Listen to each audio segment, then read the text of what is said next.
Assalamualaikum dan selamat pagi. Terima kasih saya ucapkan kepada Puan Syamila ya. Puan Syamila selaku moderator, betul ya? Okey, yang berbahagia, doktor-doktor, tuan-tuan, dengar suara saya ya? Dengar Puan, dengar. Doktor, tuan-tuan dan puan-puan daripada Kolej Matrikulasi, daripada Staf Negara, para penceramah dan direktur daripada berbagai organisasi, daripada IC pun ada, daripada STEM pun ada, dan kepada semua peserta-peserta bengkel pembelajaran dan pengajaran STEM berasaskan Juri pada pagi ini secara maya. Dan selamat salam perkenalan semua. Masih okey lagi ke semua? Sihat semua? Alhamdulillah. Alhamdulillah sihat. Saya harap tak Puan Romi saya. Okey, moga-moga apa yang akan saya sampaikan, apa yang saya akan berkongsikan pada pagi ini dapat kita sama-sama manfaatkan untuk kita merealisasikan hasrat Kementerian Pendidikan Malaysia untuk bersama-sama cuba melaksanakan apa yang kita katakan sebagai pendekatan ini. Sebelum itu saya nak maklumkan kepada kita, saya walaupun tadi moderator dah perkenalkan diri saya, bukanlah bermaksud saya ni pakar, tapi saya nak kongsikan sedikit ilmu yang ada kepada itu dalam daripada pukul 11.30 ini sehingga pukul 1 ya, masa yang diberikan kepada saya, dan rakan saya dibantu oleh rakan saya tim daripada aktiviti Kainon. So, kami akan cuba sama-sama membincangkan, berkongsi tentang slot ini, iaitu pengenalan kepada ICSE. Kalau saya jelas ya, tadi masa slot dengan kumpulan sains tadi tiba-tiba terputus. Itu antara kekangan ya, musim pandemik ini. Baik. Saya harap kita masih okey dan masih bateri masih okey, masih bersemangat untuk bersama-sama menimba ilmu. Dan sebelum saya mulakan presentation ataupun persembahan slide persembahan saya itu, saya nak kita pergi kepada Mentimeter sekejap. So saya minta peserta-peserta semua, nampak tak paparan Mentimeter ini? Adakah nampak ataupun belum lagi? Belum lagi Puan. Okey, tak apa. Sayang.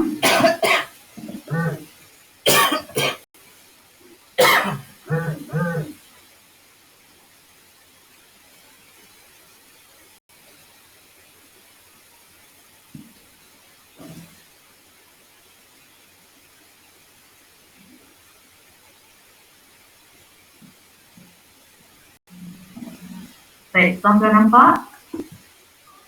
Nampak Puan? Okey, saya mohon kerjasama pukul 11.30 ya, tak apa, okey lagi. Saya mohon kerjasama semua peserta untuk menulis apa yang tuan-tuan dan puan-puan tahu tentang IBSE. Saya ringkaskan yang injury based education, saya ringkaskan kepada IBSE. Tulislah apa saja yang tuan-tuan dan puan-puan tahu, perkataan ke, frasa ke. Kalau tuan-tuan dan puan-puan nak tulis ayat pun tak apa, masuk menti.com terlebih dahulu, kemudian masukkan kod 3839270 dan mohon bagi sedikit respon apa yang tuan-tuan dan puan-puan tahu. Okey, kita masuk. Puan Syamila, berapa orang peserta ini?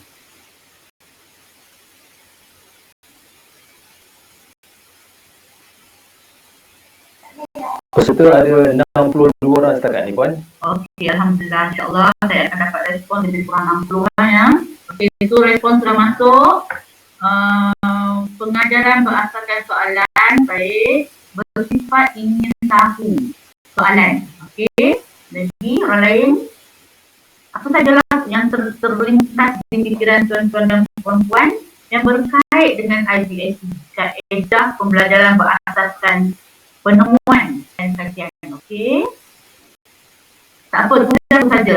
Kalau tak, okey. Learn by asking question. Okey, boleh.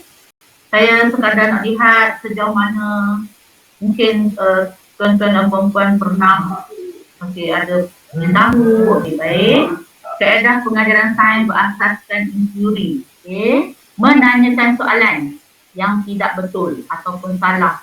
Ketuk fikiran luar kotak. Hebat.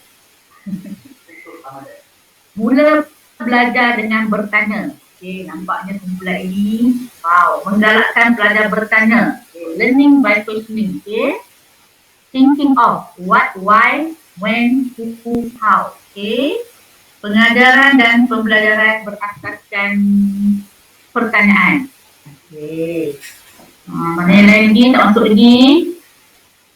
Ask questions instead of waiting for answers. Okay.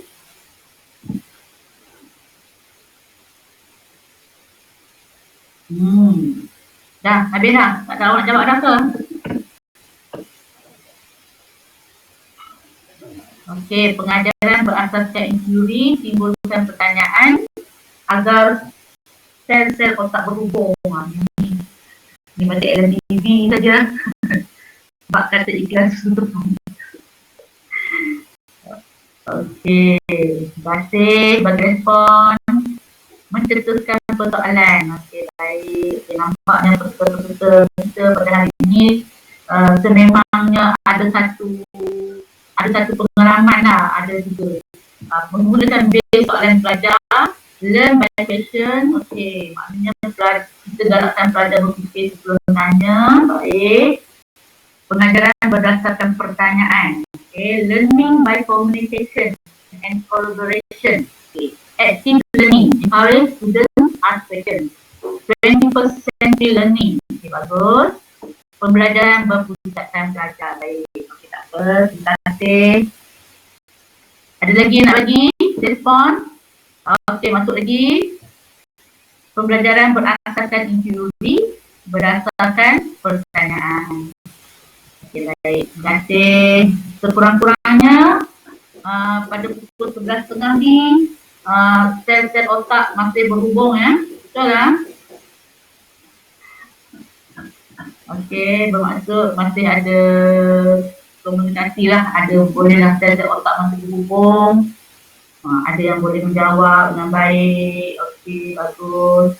Perasaan ingin tahu je. Okey, pembelajaran. Okey, baik. So, terima kasih kepada peserta yang dah bagi jawapan. Yang belum bagi jawapan tu mohon hantar juga tuan-tuan dan puan-puan punya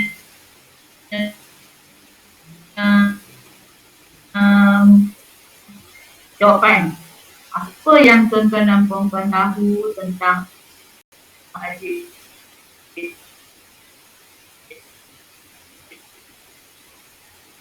Siapa kita IBSC ini? Orang yang bagus. Cetus idea, teknik bertanya dulu. IBSC ialah pembelajaran bermula dengan persoalan. Pembelajaran pertanyaan dan responding the telefon. Maaf ya, telefon pula. Paling kita sekurang-kurangnya kita nampaklah apa yang tuan-tuan dan puan-puan tahu tentang pada slide pembentaran saya. Okey, boleh nampak semua slide ini? Nampak tak? Boleh saya sahkan? Nampak tak? Nampak? Nampak Puan jelas. Okey, baik. Terima kasih kerana mengembangkan. Okey, saya akan mulakan saya punya slide pembentangan dan saya bersama-sama dengan tim ya akan cuba sama-sama berkongsi untuk kita sama-sama melihat apa yang dikatakan sebagai IBSC itu. So, ini adalah slot kita pengenalan kepada IBSC. Okay, inquiry based science assessment. Saya minta maaf ya kumpulan ini ialah kumpulan sains komputer, betul ya? Tetapi bila saya bercakap tentang IBC, mana tuan-tuan dan puan-puan letakkanlah dalam konteks sains komputer, boleh ya tuan-tuan dan puan-puan? InsyaAllah boleh Puan.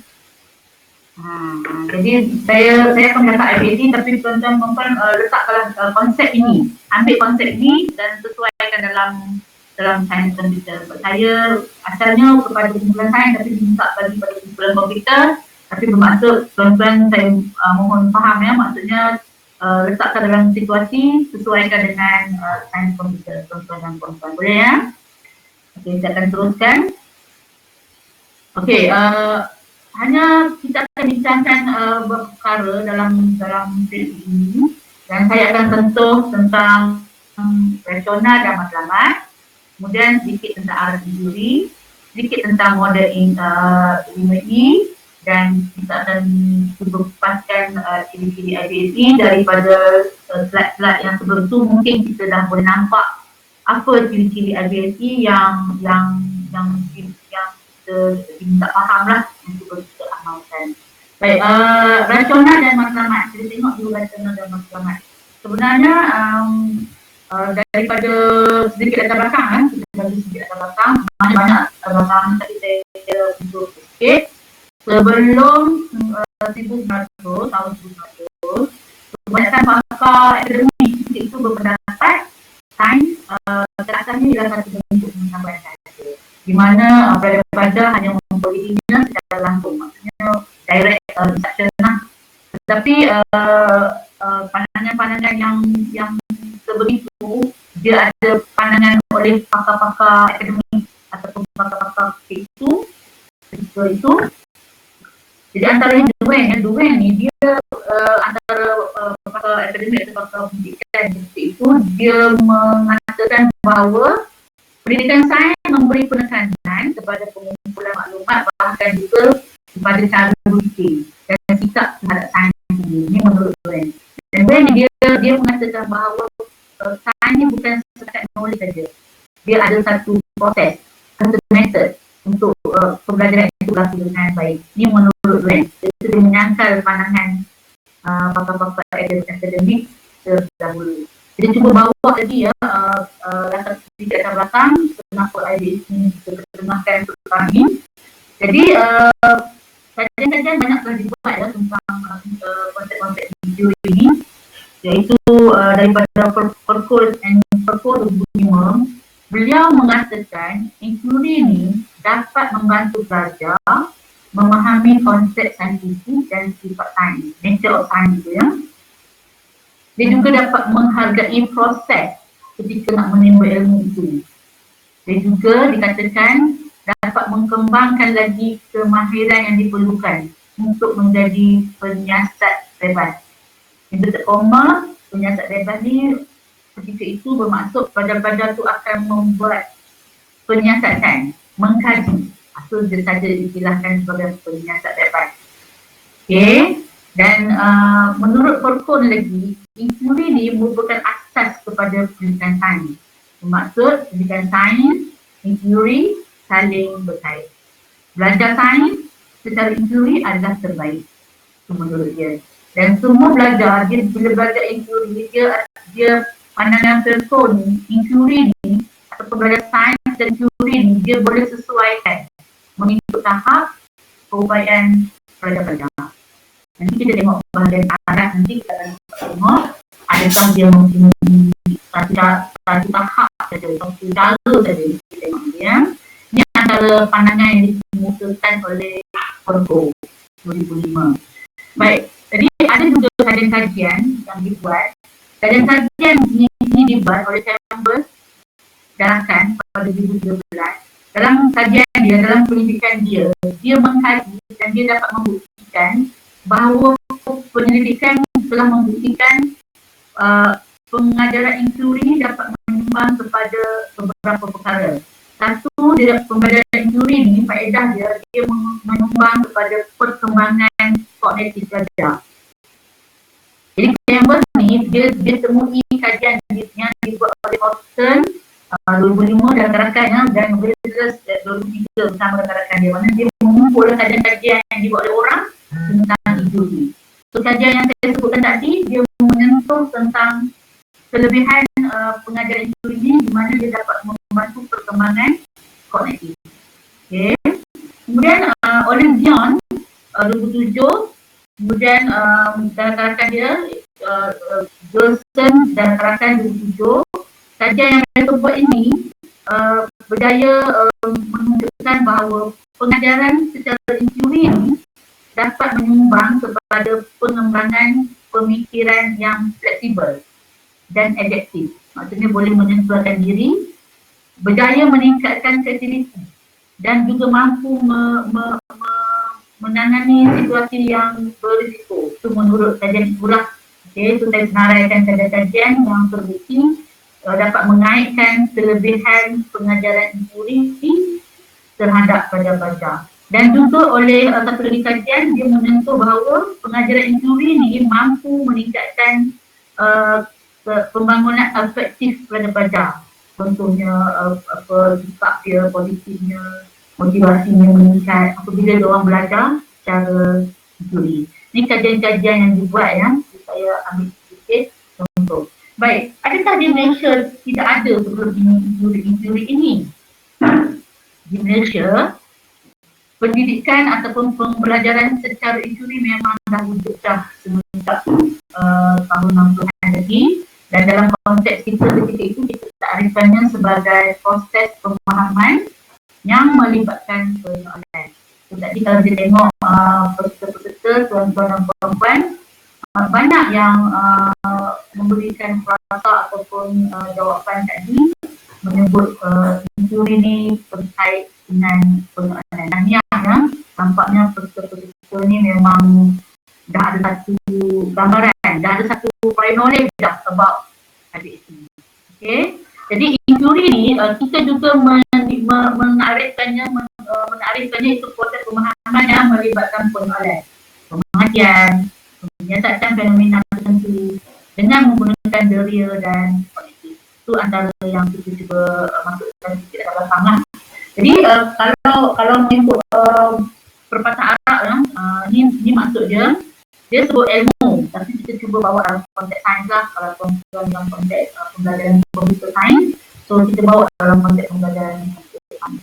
Jadi menurut perkataan Arab ini, ilmu tu atau dalam konteks komputer sains atau dalam konteks pembelajaran komputer sains, dia tidak hanya memorize, tak hanya hafal, dia perlu di-apply.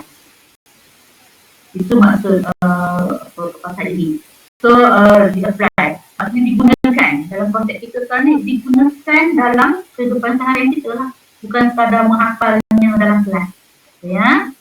Jadi menurut pepatah Cina pula, pokok ada siapa boleh baca ni, ada siapa berbangsa Tionghoa di sini, berganti seorang satu nama, puan moderator.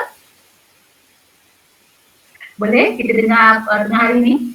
Siapa nak baca kat saya? Ada tak? Saya tak boleh baca ni sebab saya tak pandai nak baca. Peserta? Siapa boleh baca seorang? Ada tak? Bolehlah kita share sikit.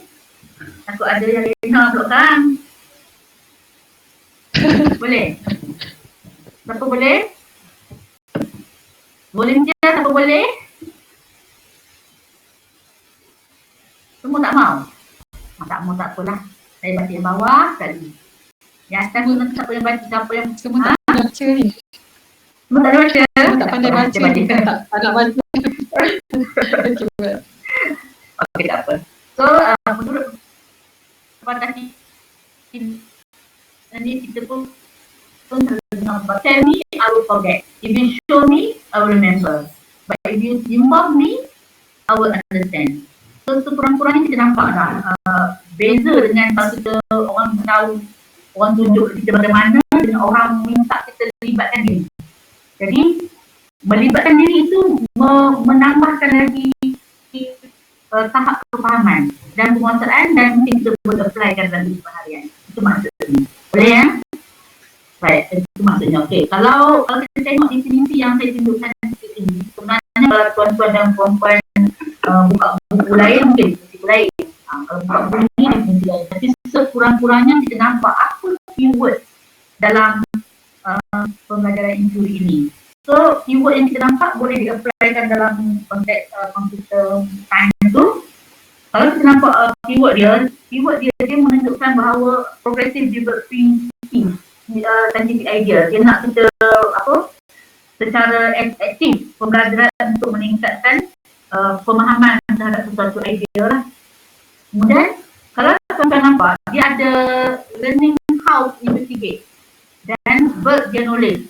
Maknanya bagaimana dia nak siasat, bagaimana dia nak sediakan satu, dia nak kaji dia dan dia nak bina dia punya pengetahuan tu dengan menggunakan skill by scientist. So nanti kita akan tengok apa yang kita kata skill yang dimiliki oleh para saintis. Ini antara contohnya yang disebut ialah dengan penyoalan, building questions, dengan collecting data, ada dia mengutip data, dengan reasoning, penakulan, dengan membuktikan evidence ataupun hujah bersetengah bukti ni, evidence ni. Okay. Kemudian dia akan ada satu situasi di mana discussion berlaku untuk menghasilkan satu conclusion, satu result. Jadi ciri-ciri yang kita sebut ini adalah ciri-ciri yang saya kata yang wujud dalam konsep IBAC learning ni. IBAC ataupun Inquiry Based Presentation. Boleh? Okey. Saya akan teruskan lagi. Okey. Kalau kita tengok berdasarkan takrifan tadi sebenarnya itu takrifan yang disebutkan, tetapi kalau tuan-tuan buka buku lain tu kan tapi sebenarnya dia ada konsep di situ. So kalau kita tengok konsep dia, inquiry ataupun inquiry secara saintifik ataupun kita buat IBAC ni, dia akan bermula daripada penerokaan sesuatu objek, sesuatu fenomena, sesuatu peristiwa, di mana penerokan itu dia timbul daripada satu persoalan. Okey, dia timbul daripada satu persoalan. Kemudian daripada persoalan ini dia akan menghasilkan satu hipotesis. Daripada hipotesis akan terhasillah ramalan. Kemudian pada ini mulalah merancang bagaimana dia nak menyiasat persoalan yang tadi. Hipotesis yang dah dikeluarkan tadi. Pelajar mula menyiasat. Okey, dalam penyiasatan itu bermaksud pelajar-pelajar diberi peluang untuk merancang dan melaksanakan penyiasatan. Dan di akhir penyiasatan itu akan ada kesimpulan yang mampu dibuat oleh pelajar. Dan kesimpulan ini mereka dalam proses kesimpulan ini mereka ada mensintesis, mereka berjaya mensintesis kesimpulan dan ada sesuatu yang mereka telah belajar. Dan kesimpulan yang mereka dapat ini ataupun proses sepanjang untuk mendapatkan kesimpulan itu berlakulah komunikasi. Di mana sepanjang proses dia nak mendapatkan kesimpulan yang telah dipersetujui itu, pelajar-pelajar ini dia mungkin berkomunikasi dalam ahli kumpulan dia dan mungkin dia diminta oleh pensyarah-pensyarah untuk menyampaikan kesimpulannya atau pendapatannya kepada satu kelas. Jadi ini menyebabkan audiens yang dia nak bentangkan hasil dia tu menjadi lebih luas lah. Maknanya bukan tertakluk pada dia sendiri, ahli kumpulan dia yang 4-5 orang itu, bahkan dia juga mampu dan berupaya dan confident untuk menyampaikan hasil dapatannya kepada satu kelas, kepada pensyarahnya. Okey, ini satu. Okey, kita tengok lagi. Kenapa inquiry ni dikatakan satu pendekatan yang terbaik berkait dengan sains dan dalam konteks Tuhan ialah sains komputer. Dia mampu meningkatkan pemahaman tentang pembelajaran. Maksudnya macam mana? Dia pelajar akan berusaha memahami dunia persekitaran mereka. Okay. Dapat membuat ramalan dengan melihat corak. Dan hubungan dalam pengalaman mereka melalui interaksi dengan orang lain, bermaksud dalam kumpulan dia dalam ahli orang itu okay? Dan mereka membina pemahaman mereka melalui pengalaman mereka. Tidak terikat pada idea dia sendiri. Dia berlaku argument, mungkin dia berlaku perdebatan dengan kawan-kawan. So itu yang memberi peluang pada mereka cuba memahami apa yang mereka belajar dalam kelas dengan situasi di luar. Kita tengok dulu. Baik. So, sebagai mana yang kita tahu, kita sekarang ni dalam abad ke-21 ditengahkan, diwawarkan pada mesti mempunyai ataupun mampu memiliki kemahiran abad ke-21. So, kalau tuan-tuan dan puan-puan tengok kemahiran abad ke-21, saya yakin tuan-tuan dan puan-puan maklum tentang apa itu kemahiran abad ke-21. Banyak. Tapi yang paling basic kita tengok sekurang-kurangnya dalam kelas kita daripada boleh mencapai 6 tinggi sekurang-kurangnya. Tetapi kalau kita tengok kemahiran abad ke-21 ni memang banyaklah. Kalau tengok tu penuh sampai berpuluh-puluh kemahiran abad 21 yang nak pada capai banyak. Tapi bagi kita sebagai konteks sekolah ke polimatrikulasi ke, kita sebagai pendidik, kita pastikan paling tidak 6C itu mesti tercapai. Apa 6C yang ditengahkan itu? C yang pertama, kreativiti, kritis, keupayaan menyelesaikan masalah, boleh berkomunikasi, boleh berkolaborasi, okay. Citizenship, okay, citizenship dia, kewarganegaraan dia, dan karakteristik sifat-sifat dia. So, 6C yang tersebut ni sebenarnya kita nak menyediakan sebagai pensyarah matrikulasi macam sekolah pun, kita sedang menyediakan pelajar-pelajar kita ke arah dunia pekerjaan dan untuk persediaan dia ke alam pendidikan tingkat tinggi. Maksudnya supaya mereka daripada matrikulasi masuk ke industri. Paling kurang nanti itu kita nak. Maknanya bila masuk tingkat tinggi lagi, mereka boleh berkomunikasi dengan baik. Mereka pandai berkolaborasi. Mereka pandai penyelesaian masalah, boleh menyelesaikan masalah. Mereka memiliki pemikiran kritis. Mereka seorang yang kreatif. Mereka mempunyai sifat-sifat yang beransur, sifat bertanggungjawab, cinta dan negara, hargai negara, hargai perkembangan orang, hargai perjuangan orang dahulu. Maknanya kita nak sifat-sifat itu dimiliki oleh pelajar-pelajar kita apabila mereka keluar daripada polis matrikulasi kelak. Ya, baik. Jadi dalam masa yang sama pun, pendidikan injuri ni, pembelajaran injuri ni ataupun pendekatan injuri ni, dia mampu membangunkan konsep sains utama ataupun kita sebut sebagai big idea. So, big idea nanti akan dikupaskan lebih lanjut dalam slot-slot dalam tempoh 2 hari ini. Okay. Yang membolehkan mereka memahami peristiwa dan fenomena yang relevan dalam kehidupan semasa dan masa akan datang. Itu yang kita harapkan daripada pendekatan injuri ini. Okey, jadi kalau saya senaraikan pendidikan berdasarkan injuri ini, apa yang nak dibangunkan, apa yang kita cuba kembangkan kepada kita, macam saya betul tadi lah, idea asas sains dia memanglah nak konsep asas mesti orang dulu. Tapi dalam masa yang sama, kita nak juga faham nature of science sendiri.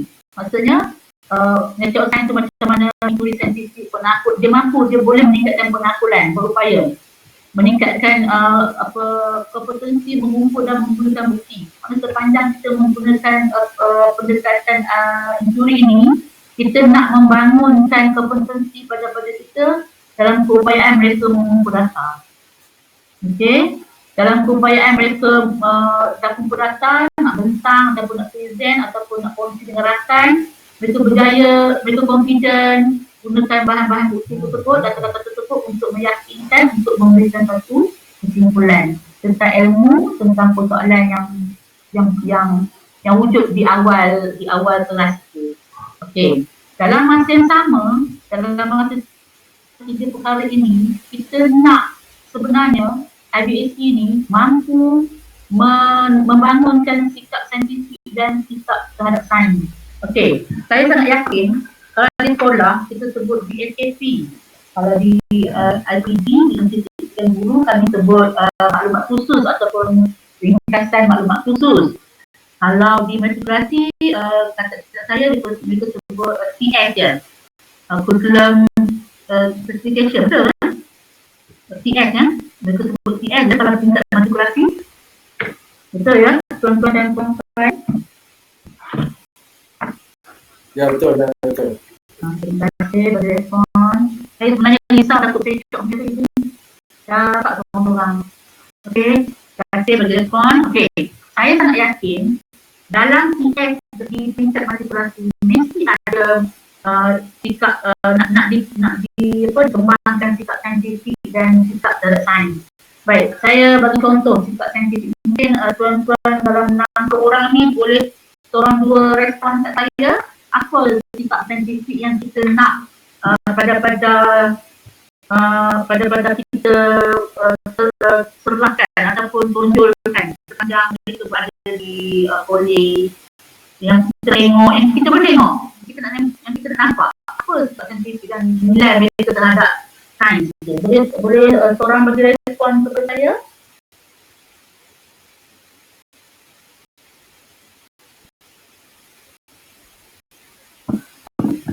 Siapa boleh respon? Tak ada orang respon.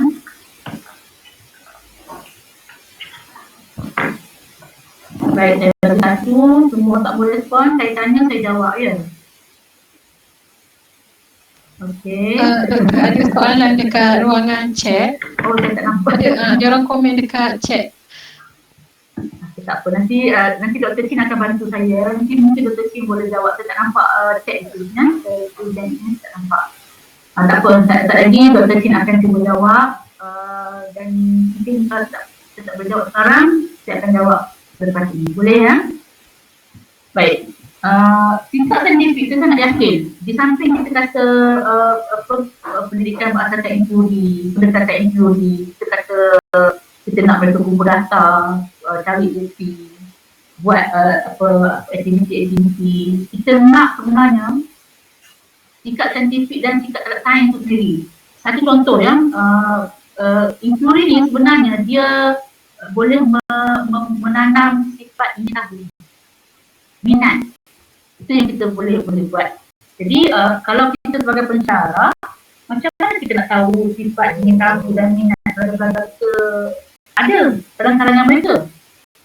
Macam mana kita nak tahu kita sebagai pencara ni, kita ada mungkin tuan-tuan dan puan-puan ada satu kelas, saya tak pasti mungkin 25 orang pelajar. Mungkin seluruhannya mungkin tuan-tuan dan puan-puan ada ratusan pelajar yang mengambil package fizik ke package biologi contoh kan. Jadi dalam kalangan pelajar tu sebagai pencara, kita pun sebagai pencara, kita mungkin nak tahu juga pada kita ni ada ke sifat ingin tahu dan minat. So, boleh tak bagaimana kita nak tahu tu? Boleh tak siapa boleh respon saya?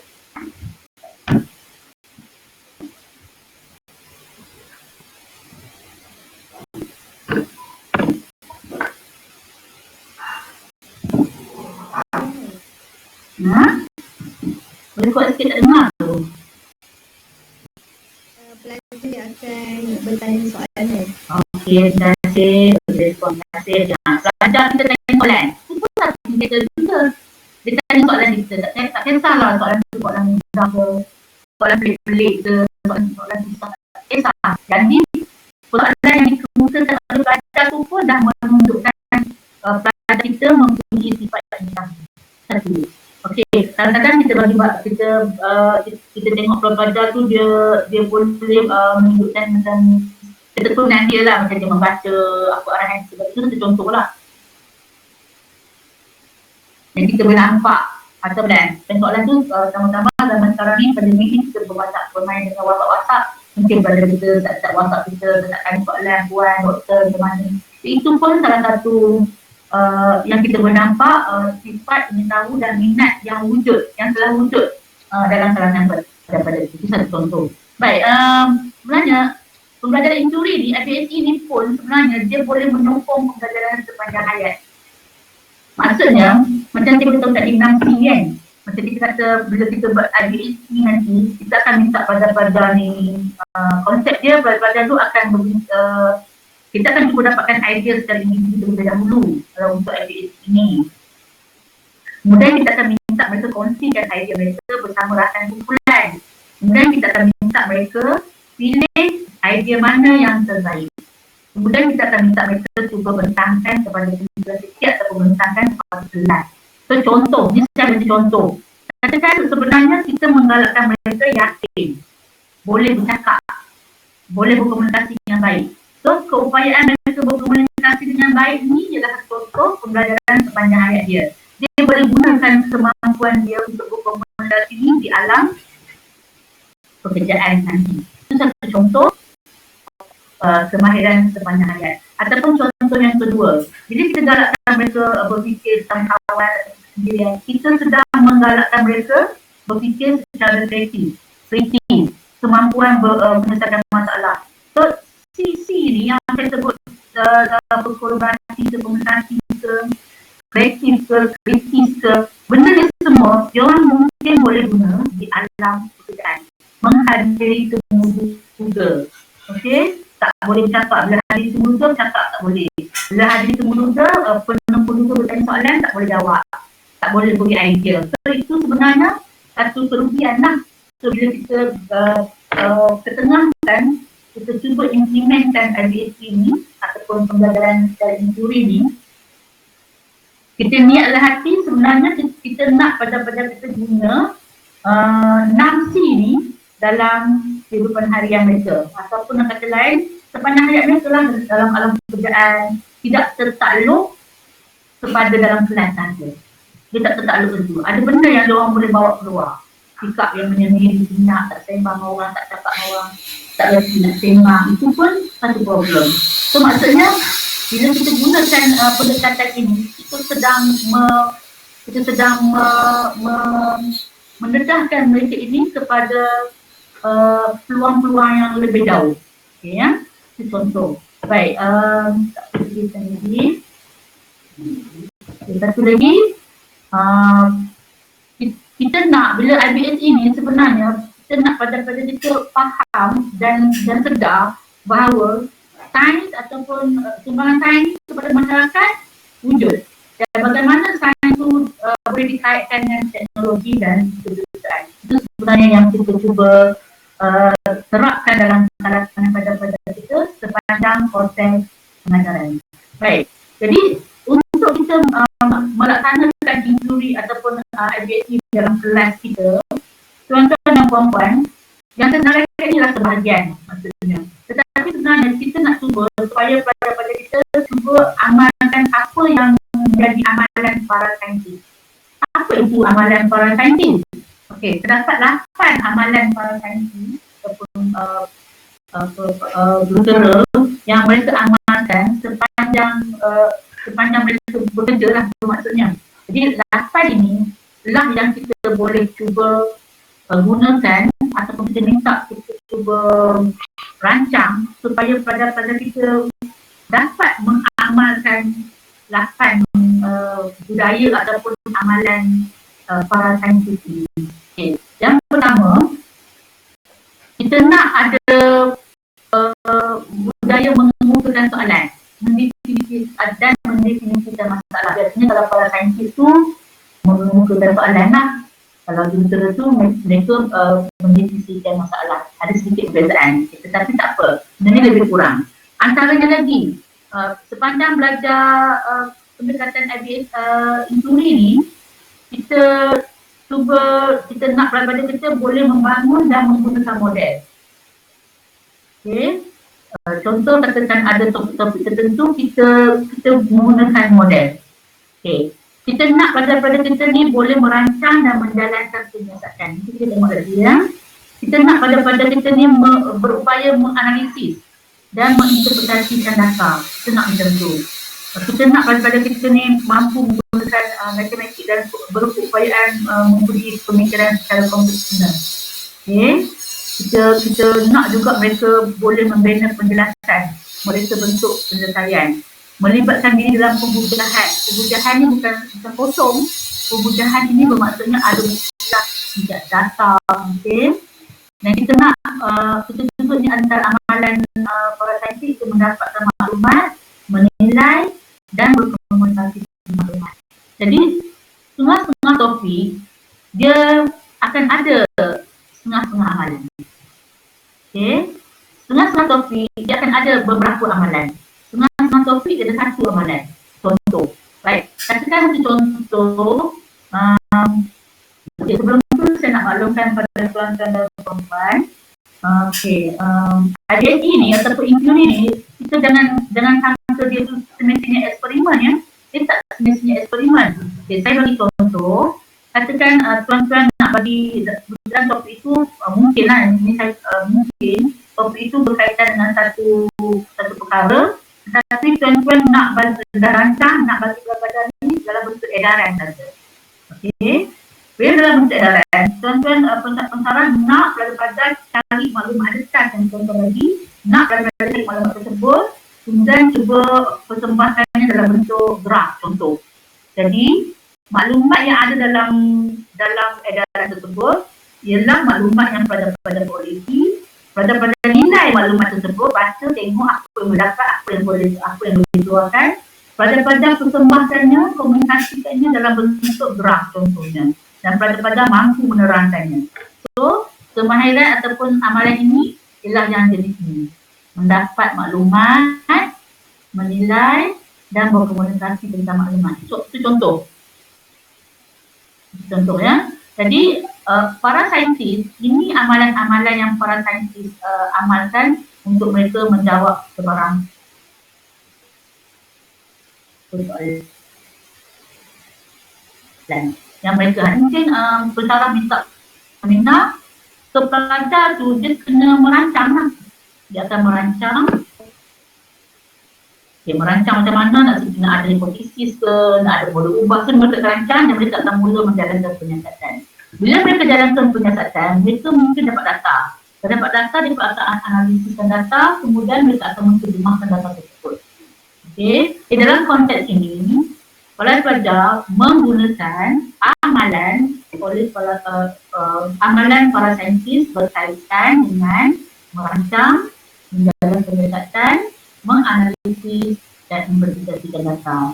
Bermaksud, apa saja aktiviti yang tuan-tuan dan perempuan rancang, sekurang-kurangnya akan ada satu ataupun dua amalan yang diamalkan oleh para saintis. Ini yang saya sebut 8 ini.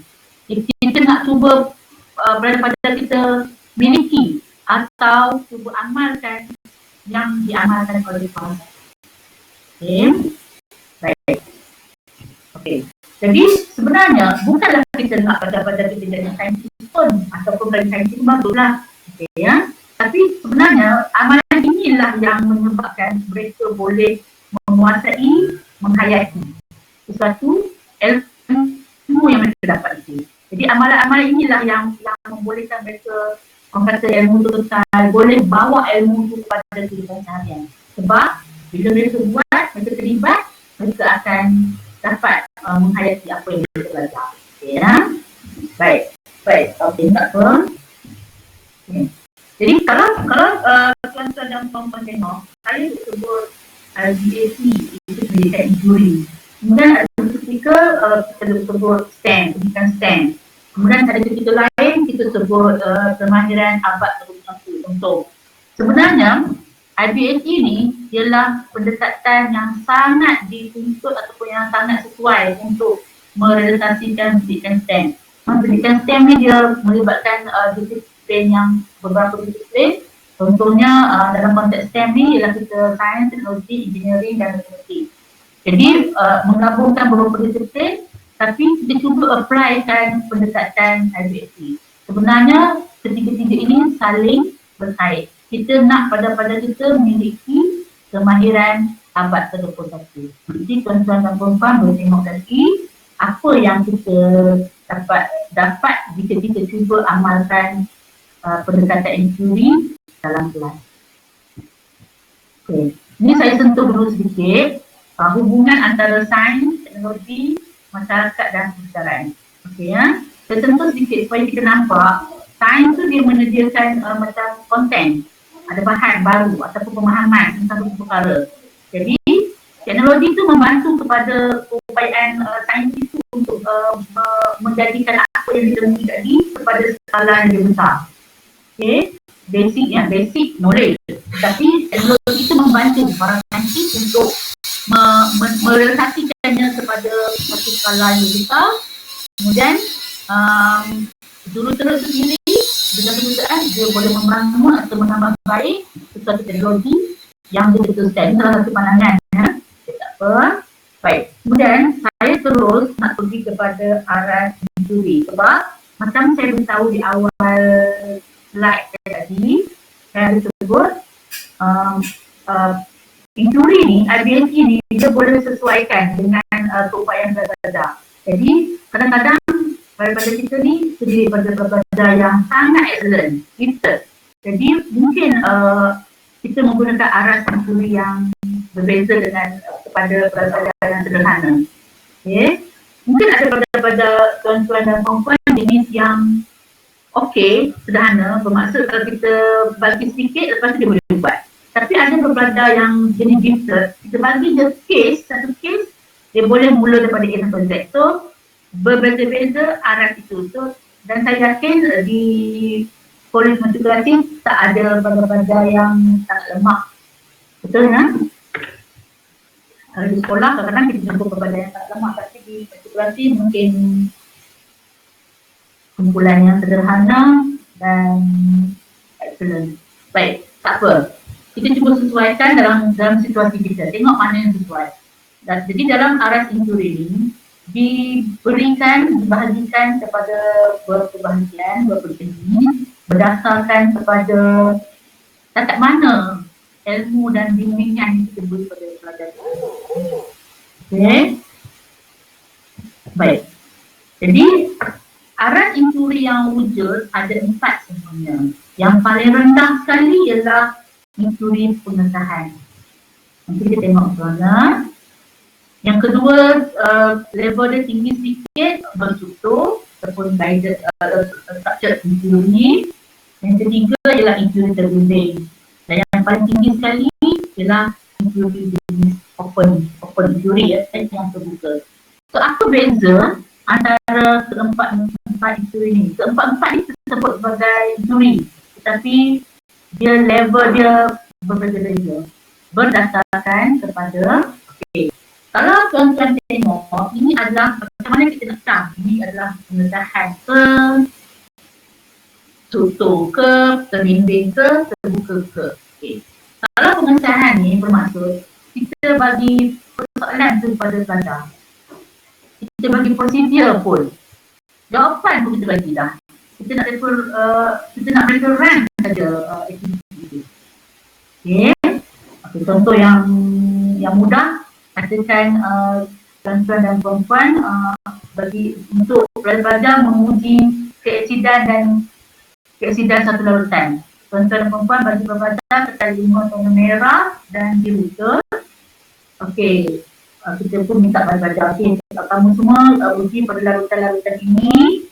Mana-mana larutan yang menunjukkan berubahnya ketal 5 tu kepada merah, dia lazy.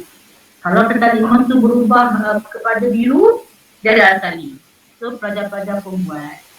Okey, tapi jawapan kita dah bagi dah. Betul? Kita dah bagi dah. Jawapan tu bila pelajar uji pada larutan ni, biru berubah menjadi merah. Ataupun merah ketal merah tu, maknanya AC. Ataupun pada uji lagi, biru ketal biru. Ataupun guna ketal 5 merah berubah jadi biru. So, larutan ini ialah alkali. Bermaksud, pelajar-pelajar buat aktiviti itu. Tuan-tuan bagi jawapan soalan itu. Tuan-tuan bagi prosedur itu. Tapi jawapan pun dah bagi dah. Kita nak pelajar buat je, solve kan. Jadi, dia berlaku. So, ini kita katakan arah injuri pengesahan yang paling mudah lah. Ya. Okay. Tapi ada juga situasi ataupun tertentu yang tuan-tuan bagi case, bagi soalan. Okey. Ayunan bandul. Okey, pada ayunan bandul contoh. Okey. Pada bandul, kita bagi soalan tu kat mereka. Kemudian prosedur pun kita bagi dah. Cuma rintak tak ada. Kita minta pada kita buat. Bila rintak tu dapat, nanti kita minta mereka bentang dan dapat. Contohlah, atau dalam bulan atau bentang daripada bulan. Jadi ini kita katakan sebagai injuri yang jenis berstruktur. kita bagi soalan, kita bagi prosedur, hal ni kita pun tak tahu berbuat. Ya, kita tak tahu. Mereka dapat, mereka share dengan kumpulan mereka, okay, kemudian mereka bentang pada kelas. Kita minta mereka bentang. Okay. Berlaku tak komunikasi? Berlaku. Kita bagi peluang pada mereka berbincang kumpulan. Kita bagi peluang pada mereka mengumpulkan data. Okay. Kalau ikutkan saintifik tadi, kalau mereka data pun tak betul, kita minta dia buat lagi.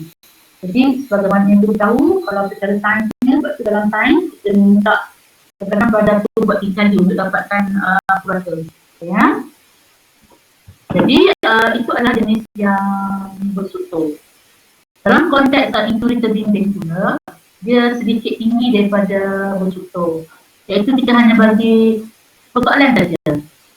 Prosedur tu mereka rancang sendiri, penyelesaian pun ataupun dapatan pun mereka akan dapat sendiri.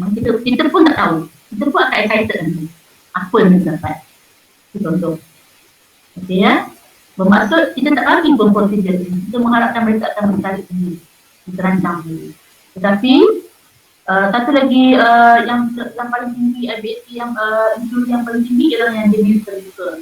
Okey. Ini kita tak bagi apa-apa langsung. Kita tak bagi apa-apa, kita hanya bagi case saja. Contohnya dalam konteks pelestarian kita contoh. Okey. Katakan kita bagi kita bagi case pencemaran alam. Kita minta kita buat satu inovasi atau apa. Kita tak bagi pun, kita hanya beri tema saja untuk pelestarian alam. Terpulang pada itu, kumpulan pada itu untuk buat tentang pencemaran udara ke, tentang pencemaran air ke, kita tak fixkan. Kita hanya beri tema saja. Okey. So dengan memberi peluang pada mereka berfikir dalam kumpulan itu sendiri ke, mereka akan cuba menggunakan sebanyak yang mungkinlah skill ataupun yang kita katakan kemahiran insaniah, kepimpinan dalam kumpulan mereka, upaya mereka berkomunikasi, kita let them. Dan kita pun tak tahu apa yang mereka dapat. Itu yang kita cuba bagi peluang pada mereka supaya dalam proses mereka nak dapatkan satu result tu, proses itulah yang pentingnya yang kita katakan nanti akan berjaya dikembangkan di sini. Ya. Tetapi tidak bermakna yang sini tidak ada, akan ada. Cuma bila kita kata kita gunakan intuisi terbuka dan kita memberi peluang yang lebih besar kepada pelbagai. Dan bagi kes kita minta mereka sediakan ataupun kita bagi contoh kes banding contoh. Saya nak kamu semua bina satu alat untuk mengatasi masalah barang-barang tenggelam di musim banjir. Contoh, seperti itu saja. Lepas tu, baja-baja akan sendiri. Mereka akan sendiri mencari aku persoalan dia, aku yang isu dia lah. Mereka sendiri yang rancang. Mereka sendiri yang cuba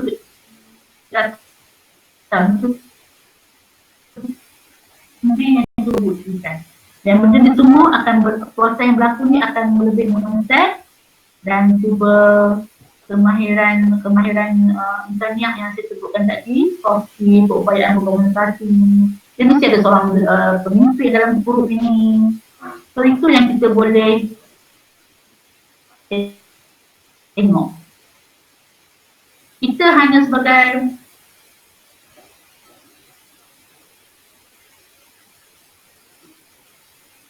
fasilitator. Kita hanya pemurah cara. Kita tengok. So, menggunakan ataupun bercara-bercara untuk memantau, memurah cara belajar diri. Maksudnya, tetapi kita designer, katakan tuan-tuan dan perempuan nak tengok, katakan untuk kali ini nak tengok keupayaan pada tu menjadi pemimpin, contohlah kan, mempunyai ciri-ciri kepimpinan, contohnya.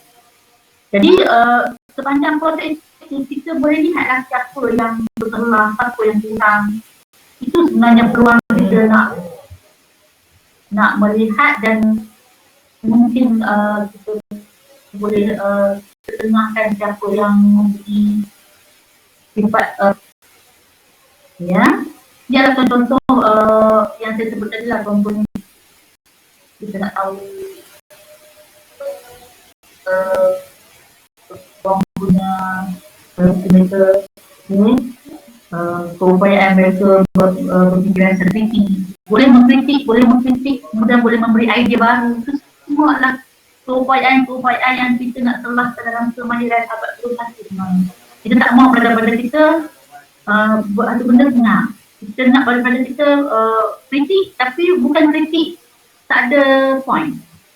Kalau mereka kritik tak boleh, tapi mereka akan berikan cadangan. Itu yang kita nak tengok. Kita memberi peluang kepada mereka. Itu yang kita katakan pendekatan ABS ini sebenarnya proses pembelajaran itu menggalakkan pada kita dapat menguasai kemahiran abad 21. Okay. Baik. Dalam proses ini sebenarnya katakanlah dalam proses buat aktiviti berbimbing ke, bersutur ke, terbuka ke, di samping kita nampak minat mereka, kita katakan mereka petik data di sini, mengumpulkan data. Kita boleh tengok cara pada kita rekodkan data, cara mereka memperlihatkan data. So kita sebagai pensyarah, okay, kita sebagai pensyarah itulah ruang kita nak tengok cara pada kita mengaplikasikan keupayaan mereka mengutik data, mengelaskan data untuk pemerhatian, dan bagaimana mereka mendokumentasikan data. Kemudian kita tengok sepanjang proses itu, dalam kumpulan tu mungkin pada ni ada pencanggahan pendapat. Jadi kita boleh tengok sejauh mana pada kita ni bersifat US. LUWES, US. Bermaksud macam mana pada kita ni bersifat berfikiran terbuka. Macam orang bagi idea, dia ada idea A. Adakah dia akan kekal ataupun bertahan dengan idea A dia, sedangkan ada orang bagi idea B yang lebih baik. Kalau dia menerima pandangan orang yang memberi idea B, so dia adalah seorang yang berfikiran terbuka lah. Kalau dia tak terima, dia tetap dengan pandangan ataupun idea A dia adalah seorang yang kata peduli terhadap rakan dia. Jadi sepanjang tempoh proses untuk mencari jawapan, kita boleh tengok karakteristik, iaitu kemahiran abad 21 yang bermaksud itu karakteristik yang dimiliki oleh pelajar-pelajar kita yang bakal ke alam pekerjaan, yang bakal ke peringkat lebih tinggi, maksudnya kat situ kita boleh, kalau kita boleh betulkan, kita dah nampak dah mana yang bagus-bagus, mana yang tak bagus, ya. Kita boleh nampak ketabahan mereka dapat data mungkin tak betul, tak tepat, mereka buat lagi. Itu dari sudut ketabahan, kita tak putus asa. Itu semua karakteristik. Setelah menjalankan aktiviti ataupun buat eksperimen apa, mereka basuh radar, susun radar dia, itu adalah sifat-sifat kita ni. Dia tak biarkan barang-barang tu. Dalam konteks penggunaan komputer pula mungkin setelah guna tu dia tutup balik, tak down elok apa kan. Tidak biarkan komputer tu buat contoh kan ya. Jadi bermaksud sepanjang proses kita sebagai pengguna cara ni, kita boleh mantau, tengok 6 C yang kita sebutkan tadi. Karakteristik, citizenship, keupayaan mereka berfikir secara kritis, keupayaan mereka berfikir secara kreatif, mampu tak mereka berkomunikasi, ataupun bila orang cakap semua tak mendengar, ataupun dia sangat mementing diri sendiri untuk komunikasi. Boleh ke dia membentangkan hasil dapatan di depan, ataupun present satu program yang diletakkan oleh pensyarah komputer buat present pada rakan-rakan lain. Boleh ke dia menerangkan kepada orang, itu termasuk di dalam komunikasi. Satu lagi, bila kita kata IBSE ni, antara dia punya ciri dia, pelajar-pelajar ni akan diminta mengeluarkan idea sendiri-sendiri. Kita akan minta mereka keluarkan idea secara sendiri-sendiri. Kemudian kita minta mereka kongsikan idea dia bersama rakan. Kemudian kita minta mereka pilih idea yang terbaik.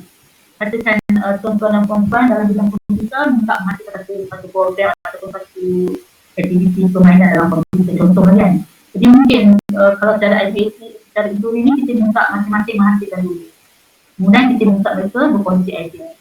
Kemudian kita minta mereka pilih mana satu yang terbaik. Dalam proses memilih mana satu yang terbaik ni, mereka akan berbahas lah, beradu ke orang ni, pendapat orang ni. So itu sebenarnya elemen yang terdapat dalam komunikasi. Okay? Elemen komunikasi itu sendiri. Maknanya ada individu, ada dalam kumpulan, ada perdebatan, ada ketidaksetujuan, boleh setuju macam mana, ada benda. Itu semua elemen-elemen yang kita nak kembangkan melalui IDAC. Kita tak mau pada kita taksub pada idea seorang, sedangkan idea kawan dia mungkin lebih baik. Ya, kita nak ketengahkan. Baik, itu dalam konteks komputer ya. Mungkin ilmu tentang komputer ni kurang, tapi bermaksud tuan-tuan dan puan-puan cuba sesuaikan konsep IDAC ini dalam pendidikan ataupun dalam konsep topik-topik yang berkaitan komputer. Ya. Baik. Bila kita tadi tentang aras ya, maksudnya kita dah pergi pada aras, kita tengok berbeza-beza. Tengah pada kita tu kita minta buat satu benda tak boleh. Jadi kita terpaksa beri step-step pada mereka. Okay. Tengah tu kita bagi saja, saya nak awak buat tengah. Kita bagi saja dia boleh. Jadi bergantung pada kesesuaian tuan-tuan dan puan-puan bagaimana untuk mengendalikan konsep pendekatan injuri ini kepada konteks. Ya. Baik, ini kita tengok sebenarnya injuri ni, IBAC ni dia banyak berkaitan pada ataupun banyak berkait dengan teori konstruktivism kan. Iaitu dia banyak sebenarnya banyak model tentang berkaitan dengan injuri ni, tapi kita lebih gunakan model ini. Kalau model tu macam model ada pasal 5 macam ada injuri, tapi saya tak akan pergi pada semua tu sebab kita punya adik ini kita memang fokus kepada penggunaan model 5E. Apa itu model 5E yang digunakan dalam pendekatan IDAC ini? Iaitu yang pertama engage, yang kedua explore, yang ketiga explain, yang keempat elaborate, yang kelima evaluate. Jadi permulaan kita masuk ke kelas kita, tentulah kita kalau 5 pasal nidam tu cek indaksi. Ya, cek indaksi, kita nak tengok prior knowledge dia. Mungkin kita tengok soalan. Okay, mungkin kita nak tarik perhatian dia, tu engage kita. So dalam IBAC ataupun dalam pendekatan injuri pun sama, kita ada fasa engage. Maknanya student tu kita cuba tarik mereka dalam konsep topik kita pada hari itu. Kita bisa situasi ke, kita nak uji prior mereka ke, okay, ya. Dan mungkin kita ada soalan, kita boleh provoke mereka sedikit, tu engage kita. Selepas engage, kita akan minta student explore sedikit, mungkin kita ada bagi satu soalan ke, okay. Kita minta student kaji sikit tentang minat berdasarkan knowledge yang mereka ada tadi, ataupun prior knowledge yang mereka ada tadi, ataupun kita minta mereka bagi idea sedikit tentang knowledge yang mereka ada tadi, okay, ya, to explore. Kemudian kita ada peringkat di mana pada pelajar ni diminta menjelaskan lagi tentang apa-apa sajalah yang dalam pelajaran kita pada itu, contohnya tentang seminar atau festival ke atau objek.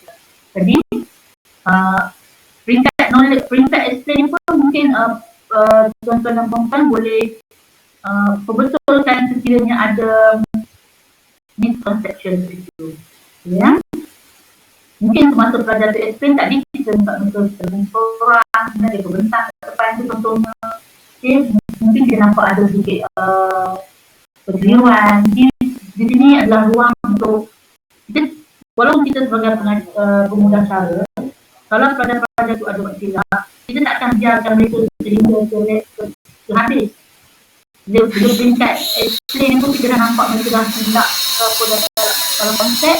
Ini kita sebagai pemudah cara, kita akan kita boleh buat kebetulan lah. mungkin kita boleh minta pandangan kawan-kawan lain dulu. Okey, kita minta pandangan kawan-kawan lain terlebih dahulu untuk menjelaskan. Dan kita akan berlaku rumusan kat sini betulkan balik yang silap explain. Daripada knowledge yang kita dapat ini, kita boleh perluaskan lagi knowledge yang kita dapat itu ke pasal elaborate. Maksudnya kita perluaskan lagi mungkin dalam situasi baru. Okay. Mungkin kita bagi case baru. Okay. Dengan berasaskan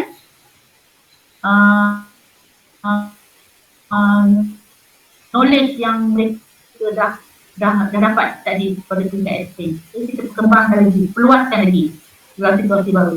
Dalam dalam kehidupan harian. Okay. Konsep tekanan, belajar kan? Konsep tekanan sampai kat sini mungkin kita perluaskan lagi. Sebagai kes-kes yang wujud dalam di alam di dunia sebenar. Kita namakan sebagai geometrik system. Baik. Okey, sebenarnya sepanjang daripada engage, explore, explain, elaborate ni, tuan-tuan dan puan-puan dah boleh buat dah boleh nampak dah. Okey, kelonggungan, kekuatan pada kita. Tuan-tuan dan puan-puan dah boleh nampak dah. Dekat engage pun nampak dah, ada yang nak tak nak pakai engage langsung, contoh kan. Kat sini pun mungkin nampak dah, kat sini nampak mereka, mungkin tuan-tuan dan puan-puan nampak betapa kritisnya, berapa kreatifnya, mampu mereka tak nampak. Bila bagi kes yang lain pula, kita boleh nampak lah ni. Jadi sebagai pencara, sebagai pendidik, kita minta juga pelajar kita buat reflect apa yang mereka dah buat pada hari itu.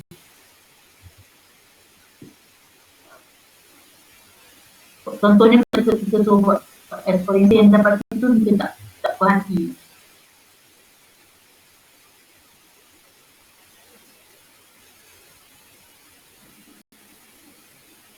So kita boleh minta mereka, kita boleh tahu mana yang kita sedap, mana yang boleh buat, mana yang tak patut buat.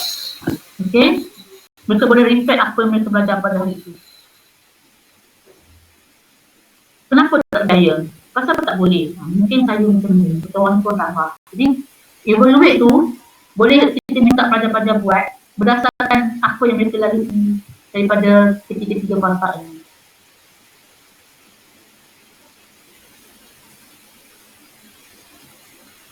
Dan untuk makluman tuan-tuan dan tuan-tuan, dia tak susun begini. Mungkin tengah tu dia elaborate dulu. Tengah cikgu tu, tengah perkara tu dia nak suruh pelajar dia explain dulu. Tak apa, tu tak jadi masalah. Ya? Tapi engage ini dulu, dan antara tiga ni mungkin dia orang tak tersusun, tak begitu urusan begini pun tak mengapa, tak menjadi masalah. As long kita tengok pelajar-pelajar kita sepanjang proses nak menjawab pada persoalan tu, mereka dapat ketengahkan yang kita cuba capai. Iaitu kita nak sampai memahami idea, kita nak mereka juga memiliki nangsi, kita nak mereka berupaya, okey, ketengahkan nangsi itu. Ini maksudnya, nak cuba kembangkan. Boleh ya? Baik. Tapi kalau tuan-tuan dan puan-puan tengok, sepanjang saya bentangkan tadi, secara ringkas ya, pengenalan kepada IBAT, saya harap tuan-tuan nampak ya, maknanya IBAT ini ataupun injury ni dia ada pasal-pasal dia. Jadi boleh guna 5E. So 5E tu engage, explore, explain, elaborate, evaluate. IBAT itu ataupun pendekatan itu dia ada 4 aras, iaitu pengusahaan, betul-betul, guided dan open. Jadi tuan-tuan nampak lah apa matlamat IBAT, tuan-tuan dan puan-puan ingat lagi apa matlamat dia untuk mengembangkan keupayaan pelajar-pelajar dan menguasai kemahiran abad 21. Paling basic, kita sebagai pencara, kita lah designer. Kita designer pembelajaran pada hari itu. Kita design. Kita nak pelajar-pelajar kita capai apa. So kita design lah. Tapi kita tak bagi jawapan untuk budak, kita nak mereka. Kita lah kata apa, sebagai designer kita yang akan tentukan apa yang kita nak cuba terapkan. Jadi kalau kita nampak ciri-ciri IBAT ataupun dalam konteks tuan-tuan dan puan-puan, ciri-ciri pendekatan inquiry ni seperti mana yang saya ada sebutkan tadi, Salah satu berdanya, kita bagi peluang pada keluarkan idea secara individu terlebih dahulu. Mesti terlebih dahulu, mesti individu. Okay?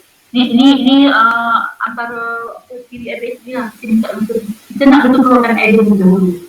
Kalau kita bagi edaran pun, kita nak mereka baca dan keluarkan dulu. Kalau kita bagi satu task pun, kita nak betul keluarkan idea secara individu terlebih dahulu.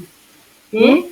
Kemudian kita minta mereka kongsikan idea mereka bersama rakan kumpulan. Bermakna IBSE ni terbaiknya ialah mesti berkumpulan.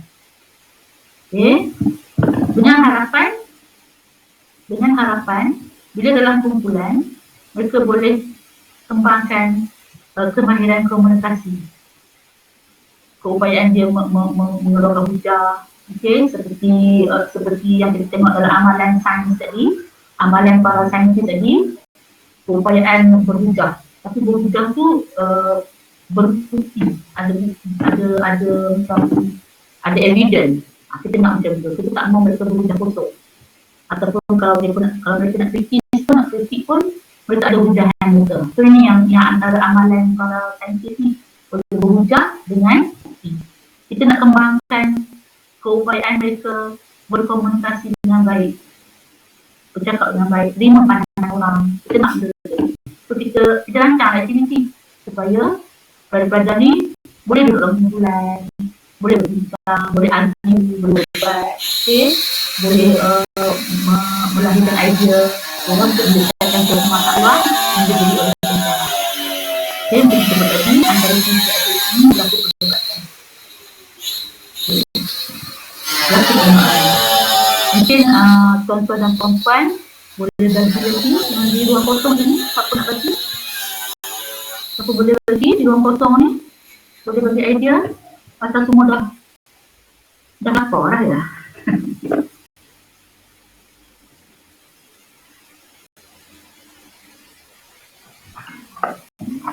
Boleh bagi seorang dua idea? Apa lagi yang tak terbiasa sini? Berkomunikasi kan? Okey, terima kasih. Berkomunikasi lagi. Sampai ni. Terima kasih. Ya, berkomunikasi. Dalam individu dia ada komunikasi. Ya, okey. Naik kumpulan. Siapa boleh bagi lagi? Apa yang wujud dalam IBSE ni? Betul tak? Ya, botol ansur. Itu kita nak karakteristik tu. Botol ansur. Brainstorming. Boleh. Perkongsian. Apa yang kita katakan perkongsian idea, okey? Menerima pandangan orang. Kita nak benda tu. Itu yang kita nak perkenalkan kepada karakteristik tu. Apa lagi yang tuan-tuan dan puan-puan nampak kalau kita cuba applykan pendekatan inquiry dalam kelas kita? Kita tak mau shock sendiri mengajar, budak dengar daripada A sampai Z sampai di kelas. Kita nak bagi mereka. Kita pemudah cara. Kita yang design. So kita boleh tengok apa? Kita boleh tengok cara untuk soal. Okey. Komunikasi kan? Dia boleh. Kita boleh tengok. Kita boleh tengok bagaimana sejauh mana kita salah menjelaskan.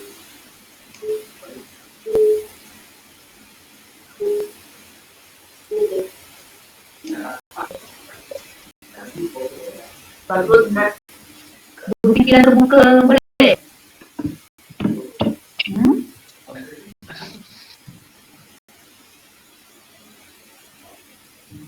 Okey, tak apa. Maksudnya kita nak dia boleh tak dia mengubah pendirian dia? Katakan katakan pendirian dia tu A.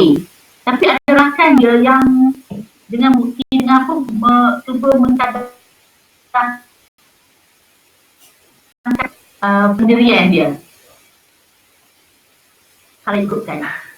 Patutnya macam boleh lah kalau dia bersesuaian dengan konten. Ya. Maksudnya kalau dia seorang yang berfikiran tu dengan orang, kita nak macam tu. So benda-benda ni dia berlaku dalam proses. Bukan sekadar kita macam kita buat aktiviti dalam kelas, maksudnya kita boleh kita rancang lah. Kita nak apa benda dia pula. So kita design kita punya aktiviti. Terpulang pada kesesuaian, kebijaksanaan tuan-tuan dan puan-puan untuk sesuaikan dengan topik ataupun aktiviti pada hari itu nak gunakan yang oplusal saja, betul mereka sendiri fikirkan dalam kumpulan mereka. Boleh juga macam tu, ataupun kalau kata-kata macam mereka tak boleh sangat macam tu, bagi sedikit guide, bagi sedikitnya, boleh juga. Jadi apa yang kami cuba bincangkan ni bukanlah kata betul-betul ni dia ada kata kesesuaian dan atas keupayaan pelajar-pelajar sendiri. Ya, tuan-tuan dan puan-puan, so saya rasa itu saja yang saya nak bentangkan tentang pengenalan terhadap IBSE. So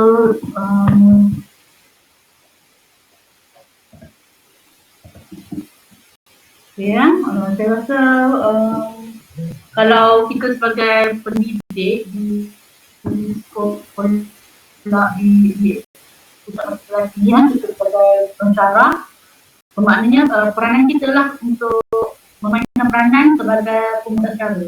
Dan saya sangat yakin tugas tuan-tuan dan puan-puan akan jadi lebih mudah sebab kita lebih kepada berpusatkan belajar. Kita hanya macam kita boleh tengok, boleh nilai, dan sama mana yang kita nampak pada kita kurang, kita boleh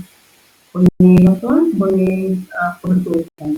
Saya ingat itu saja. Dr. Chin ada tambah ke Dr. Chin? Tak ada apa, ekonomi dah deliver dengan sangat lengkap, bagus. Terima kasih. Saya tengok semua senyap ni, takut bukan lapar je. Okey, saya kembalikan itu saja yang saya nak berkongsian, sedikit kongsian daripada dia. InsyaAllah saya yakin tuan-tuan dan puan-puan